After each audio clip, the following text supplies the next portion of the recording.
안녕하세요, 여러분. 자, 이제 가중평균 문제 응용편을 풀어볼게요. 실제 기출문제인데요. 1번. 상가 경제상황별 예측된 확률이 다음과 같을 때 실제 문제가 나왔으면 이 부분을 읽을 필요가 없어요. 상가의 기대 수익률이 8%, 8%라고 지금 주어져 있죠? 8%라고. 정상적 경제 상황의 경우에 그 예상 수익률이 지금 비어 있어요. 그럼 얘를 찾으라는 거죠. 그럼 이 부분을 찾는 방법은 우리가 상가의 기대 수익률을 어떻게 구했죠? 각각의 확률별, 상황별 확률에 곱하기 예상 수익률을 곱했던 거잖아요. 그래서 걔들을 다 곱한 다음에 가로로 곱하고 다 더한 것. 그게 바로 상가의 평균 기대 수익률이었죠.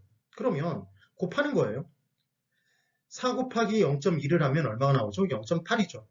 그 다음 10 곱하기 40%니까 0.4. 이것만 알면 곱해지는 거죠. 4입니다. 그러면 더하면 지금까지 4.8이에요. 4.8을 우변으로 이항시켜 주시면 되는 거죠. 그럼 얼마가 남죠? 3.2가 남죠. 그러니까 정상적인 확률 0.4에 곱하기 지금 모르는 것 x를 곱했더니 3.2가 나온 거잖아요. 그럼 지금 모르는 내용을 알기 위해서는 그냥 3.1을 0.4로 나눠주시면 되죠. 되셨나요? 그래서 얘는 8이 나옵니다. 푸실 수 있겠죠? 정말 간단한 문제예요. 2번. 빌라의 경제상황별 예측된 확률이 다음과 같을 때 빌라의 평균 기대 수익률이 10.5%라고 한다. 똑같은 문제죠. 비관적 경제 상황의 경우에 괄호에 들어갈 예상 수익률은 얼마입니까? 이렇게 문제가 나왔어요. 그럼 이 문제를 풀 때 똑같이 풀어주는 거죠. 무조건 주어져 있는 내용을 가로로 곱합니다. 그럼 10에다가 0.5를 곱하면 계산기 두들기지 않고도 5죠. 그 다음 15에 0.3을 곱해주시면 지금 30%는 0.3이잖아요. 50%는 0.5고 그래서 10에 0.5를 곱해서 5가 나왔고 15에 0.3을 곱해주시면 4.5가 나옵니다. 이 둘을 더하면 9.5죠. 그럼 9.5를 이제 넘겨요. 그럼 빼주면 얼마나 남죠? 1이죠. 1. 그러니까 지금 비관적인 확률 0.2에 x를 곱하면 1이 나온다는 거잖아요. 그럼 1을 0.2로 나누시면 되겠네요. 그럼 나누면 얼마가 나오죠? 5가 나옵니다. 답은 1번이에요. 푸실 수 있겠죠? 정말 쉬워요.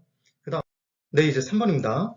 다음과 같은 조건에서 부동산 포트폴리오의 기대 수익률을 구하래요. 그럼 포트폴리오 구성했다는 얘기는 하나의 부동산이 아니라 둘 이상의 부동산에 분산 투자했다는 얘기잖아요.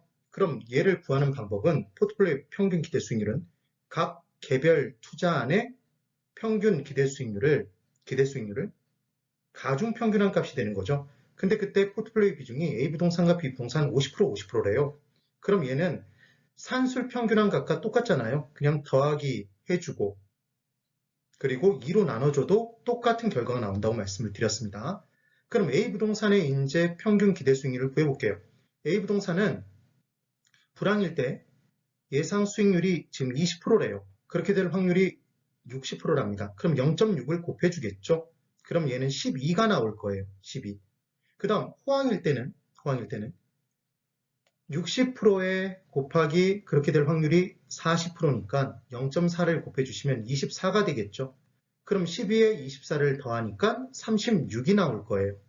되셨죠, 여러분? 그럼 B부동산은 10%에 0.6을 곱해주시면 6이 나오고 20%에 0.4를 곱해주면 8이 나오겠죠? 둘을 더하면 14가 나옵니다.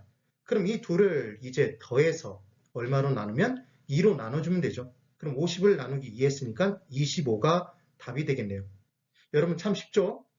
절대 포기하시면 안 되고 몇 번만 연습해 보시면 정말 쉽게 푸실 수 있는 문제예요. 대단히 수고 많으셨습니다.